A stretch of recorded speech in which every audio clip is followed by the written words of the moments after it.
there's this moment, and maybe you know it, when you walk away from a conversation and think, am I losing my mind? You were sure of what you saw, what you heard, how you felt, but now you're doubting yourself. You start replaying it in your head, twisting it around, wondering if you're too sensitive, too emotional, too much. That feeling, that deep, confusing self-doubt isn't random. It's not weakness. It's actually a sign you've encountered gaslighting. Gaslighting is psychological manipulation that makes you question your own reality, your memory, even your sanity. And it's more common than we think at work, in friendships, in families, in relationships. Today, I want to talk about the real psychology behind gaslighting, and more importantly, how we can resist it without losing ourselves. First, gaslighting preys on our deepest human needs. As humans, we are wired for connection. We are wired to seek belonging. It's in our DNA. Thousands of years ago, belonging to a group literally meant survival, and being cast out meant danger, even death. Today, that hardwiring is still in us. Emotional connection isn't just a nice to have, it's a biological need. When someone gaslights us, they're not just messing with the facts or the details of a conversation. They're tapping into that deep primal need we have to belong and to be seen. And they turn it against us. They make us believe that in order to stay connected, in order to keep the peace, in order to hold on to love, we have to let go of our own truth. That's why it feels so confusing. That's why it feels so painful. It's not just about whether or not you remembered a conversation right. It's about whether you are still safe in the relationship, whether you are still worthy of love and belonging if you stand by what you know to be true. And here's the thing, most of us don't even realize it's happening in the moment. When I was first learning about gaslighting in my own research, I expected to find clear, obvious patterns, big red flags, easy to spot. But what I found instead were these slow, subtle shifts. Moments where people told me, I thought I was going crazy. I thought it was me. Moments when they started apologizing for having feelings, for having memories, for needing clarity. Moments when they shrank themselves to stay connected. The truth is, people who gaslight are often very skilled at targeting exactly what we fear the most. Being wrong, being difficult, being left out, being unloved. They know that questioning ourselves feels safer in the short term than questioning the relationship. So we choose doubt over disconnection. But let's be clear about something. That choice doesn't mean we're weak. It means we're human. It means our brains and hearts are doing exactly what they were built to do, protect us. The psychologist Jennifer Freyd coined the term betrayal blindness. It's the way our minds protect us from fully seeing betrayal when the cost of seeing it feels too high. Sometimes the mind chooses to stay confused because facing the full reality would mean facing deep grief, loss, or fear. Betrayal blindness isn't a failure of courage, it's a survival skill. So if you've ever stayed too long, doubted yourself too much, silenced your own truth just to keep a relationship alive, I want you to hear this. You weren't weak. You were surviving. You were doing what your body and brain thought you needed to do to stay safe. But here's the hope. Survival is not the same as thriving. Once we start to see the patterns clearly, once we name what's happening without shame, we begin to reclaim our power. We begin to trust that real connection, healthy connection, doesn't require the abandonment of our own reality. Because here's what I know for sure. Any relationship that demands the sacrifice of your truth, your feelings, your memories, is asking for something you were never meant to give up. Second, the confusion you feel is not a failure, it's a warning signal. I used to think if I was confused, it was because I didn't understand something well enough.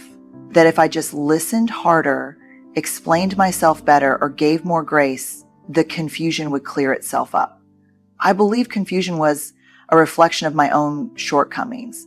Like I wasn't smart enough, calm enough, emotionally mature enough. But here's what I've learned both from research and from my own lived experiences. Confusion, especially the kind that leaves you questioning your memory, your emotions, your basic sense of reality, is often a tool used by manipulators to gain control. It's not an accident. It's not a glitch in the relationship. It's the feature. Gaslighting creates confusion on purpose. And here's why. When you're confused, you're easier to manage. You're less likely to challenge, less likely to advocate for yourself, less likely to walk away. In the moment of confusion, most of us naturally try to make sense of things by looking inward first. We assume the problem must be us, that we misheard, misunderstood, overreacted. That reflex, that instinct to self-blame, gives the gaslighter more space to rewrite the narrative. Confusion isn't weakness. It's not proof that you're wrong or broken. It's your body sounding an alarm. Something here isn't lining up. Something here is wrong. When I first realized this, it was like a light bulb turning on inside of me. I remember conversations where someone would say something cruel, and then when I reacted, they would immediately deny ever saying it, or they'd tell me I was too emotional, too sensitive. Instead of trusting my gut, that sinking feeling that something didn't add up, I used to double down on doubting myself. What research shows, and what so many people I've worked with have confirmed, is that emotional manipulators are masters of ambiguity. They twist words, they deny clear facts, they act shocked that you would even suggest something's wrong.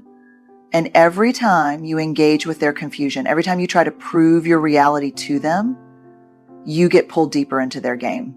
So when you feel that confusion rise up, when your chest tightens, when your mind starts spinning trying to figure it out, I want you to see that moment not as a signal to lean in and try harder. I want you to see it as a moment to pause, to breathe, to ask yourself, what do I know to be true right now? Because gaslighting thrives in confusion, but clarity is its enemy. You don't have to argue. You don't have to convince anyone. You don't have to gather evidence or plead your case. You are allowed to trust your own experience. Confusion doesn't mean you failed. It doesn't mean you misunderstood. It means your spirit, your intuition, your heart, they're sending you a message. Pay attention, protect your peace, choose yourself. Third, trusting yourself is an act of courage, not arrogance. When I first started digging into the research around trust, I thought about it mostly in terms of other people, how we decide who is trustworthy, how we build trust in our relationships, how we rebuild it when it's broken. But there's a part of trust we don't talk about enough, and that's trusting ourselves. And let me tell you, trusting yourself, especially after you've been gaslighted or manipulated, can feel almost impossible. It's like trying to build a house on ground that's been shaken by an earthquake. Everything feels unstable. Every step forward feels risky. And here's what makes it even harder. We live in a culture that often shames certainty when it comes from within. We're taught that being sure of yourself is somehow arrogant, selfish, inflexible. Especially if you're someone who's been taught your whole life to prioritize harmony over truth, to make peace, not waves. The idea of saying, no, I know what I know, can feel almost rebellious. But here's the truth. Trusting yourself isn't arrogance. It's resilience. It's survival.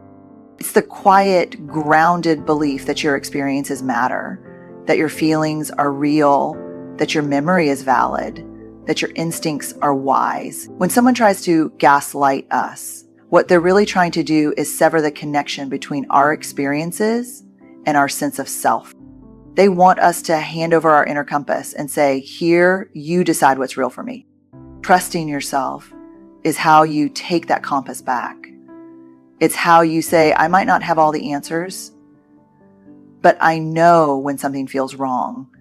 I know when my body tightens, when my heart sinks, when my spirit whispers, this isn't right. And listen, this doesn't mean you never second guess yourself. Healthy self-trust doesn't mean being 100% sure 100% of the time. It means that even when doubt shows up, and it will, You meet it with curiosity, not contempt. It means you can ask yourself, is there something I need to learn here, without immediately assuming that you must be wrong, broken, or crazy. One of the things I remind myself, especially in hard conversations, is this: the people who love me, who are safe for me, will never punish me for trusting myself. They might disagree with me. They might offer a different perspective, but they won't mock me. They won't belittle me. They won't twist my words to make me doubt my own mind. When you start trusting yourself again, it can feel lonely at first, because trust is a boundary. And boundaries, real, healthy ones, often reveal who was only comfortable with us when we were easy to control. But over time, something beautiful happened. You start attracting people who are drawn not to your compliance, but to your clarity. People who value your voice, not just your silence. People who want connection with the real you, not just the version of you that makes their life easier. So if you are rebuilding your trust in yourself after confusion, manipulation, or betrayal, know this: every time you say, I trust what I felt, even when it's uncomfortable, even when it cost you something, you are coming home to yourself. You are practicing one of the greatest acts of courage there is. Fourth, boundaries are your lifeline, not a luxury. For a long time, I thought boundaries were optional, like accessories, nice to have if you could manage them, but not really essential, especially if you grew up in a family or community where love was conditional, or where speaking up was seen as disrespectful.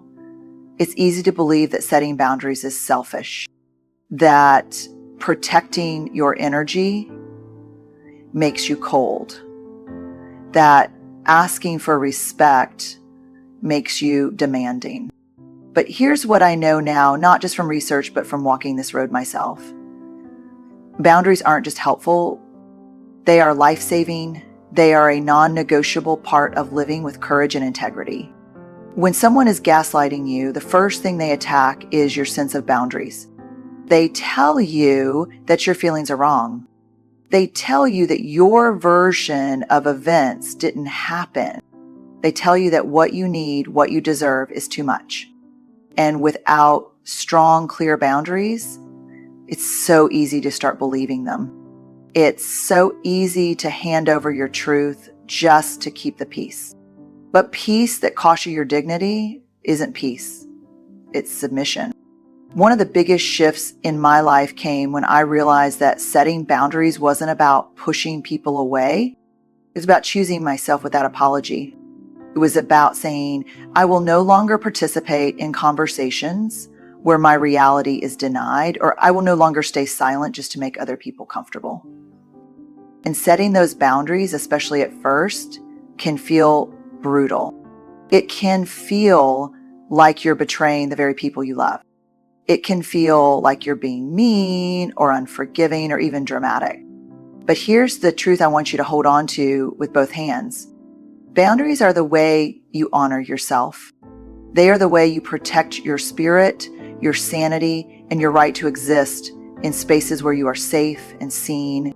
One of the things I always tell people is that a healthy boundary is not about controlling someone else's behavior. It's about being really clear on what you will and won't allow into your life. It's about saying, I can't control whether you choose to gaslight me, but I can control whether I stay in conversations that make me doubt my worth. And the beautiful thing is, boundaries are not walls. They're bridges. They don't sever connection. They make real connection possible.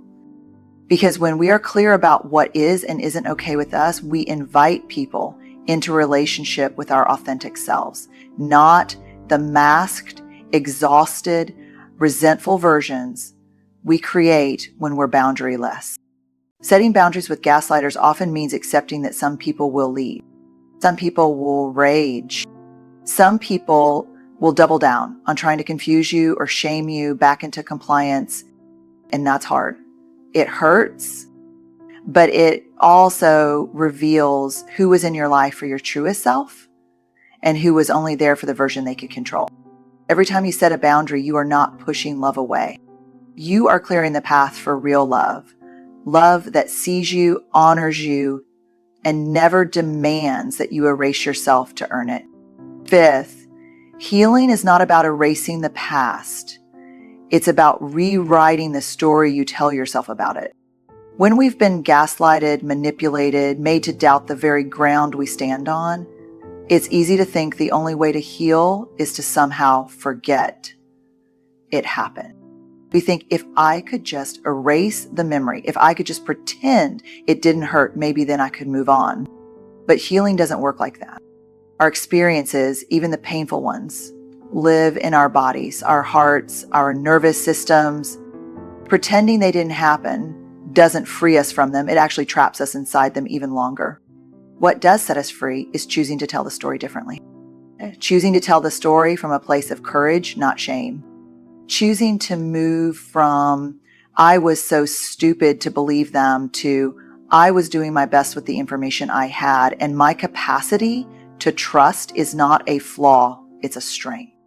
Choosing to move from, I should have seen it coming, to, I was brave enough to hope, and that says everything about my heart and nothing about my worthiness. Mm-hmm. Gaslighting tries to convince us that our experiences don't matter. Healing demands that we say they do, that we gather up the broken pieces and stitch them into something new, not perfect, but deeply honest. That we claim the right to grieve what we lost without giving up on what we can still build. One of the most powerful things I've learned, and I have to relearn it almost every day, is that we don't heal by waiting for someone else to validate our pain. We heal by bearing witness to our own story. But we heal by saying, this happened, it hurt, and it does not define me. We heal by refusing to carry this shame that doesn't belong to us.